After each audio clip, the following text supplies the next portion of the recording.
Mesut Qaya nivîsî ro li ava cihê peyvekî tenê di serê min de heye ya duduya nakeve qadirê hatiye serê her kesî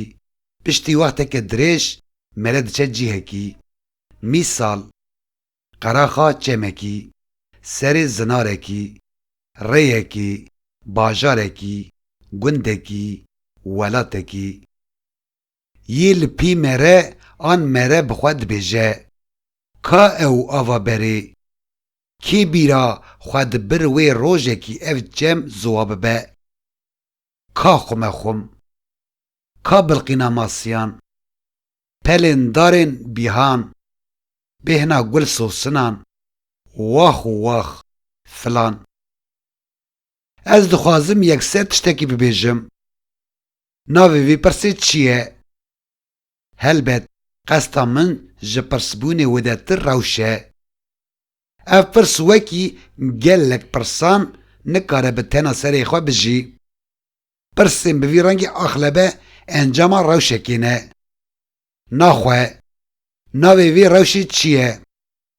bêguman ev taybetmendîkê hîstiyarî ye nebawerim xweza cîh gund bajar çem û rê karibin heman pirsê ji xwe bipirsin belkî çem nizane ziwa bûye belbî gund dibêje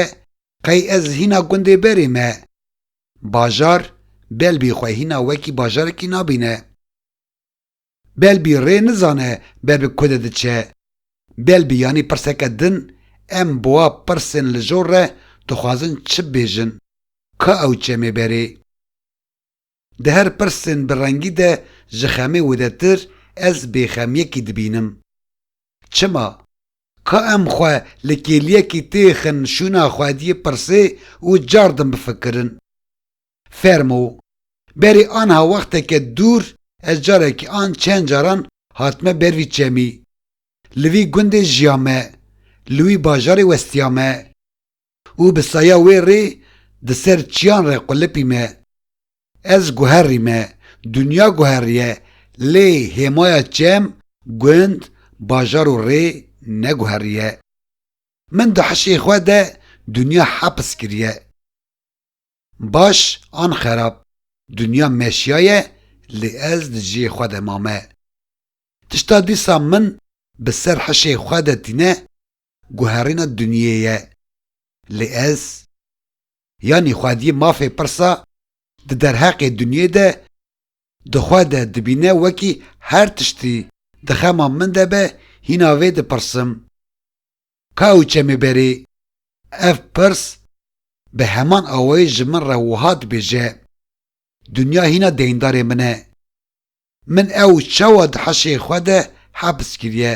divê heta hebe wiha bimîne ev hefidandina hestiyar tesîrê li hemû jiyana min dike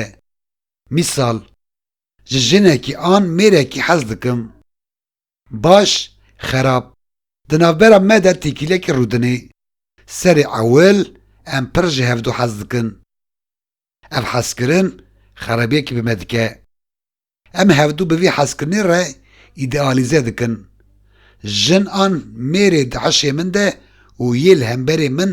êdî ne heman kesin lewma wexta ew çem ziwa dibe ez yekser wekî her kesî deyindarê min be ji xwe dipirsim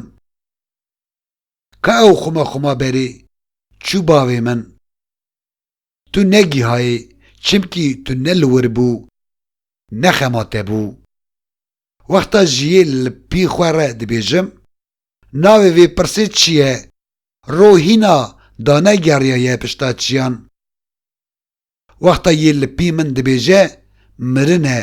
em di çend gundan re derbas dibin û dadgerin nava bajêr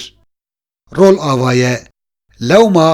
cihê peyvekî tenê di hişê min de dibîne û ya duda nakeve Mesut Qaya nivîsî ji kerema xwe re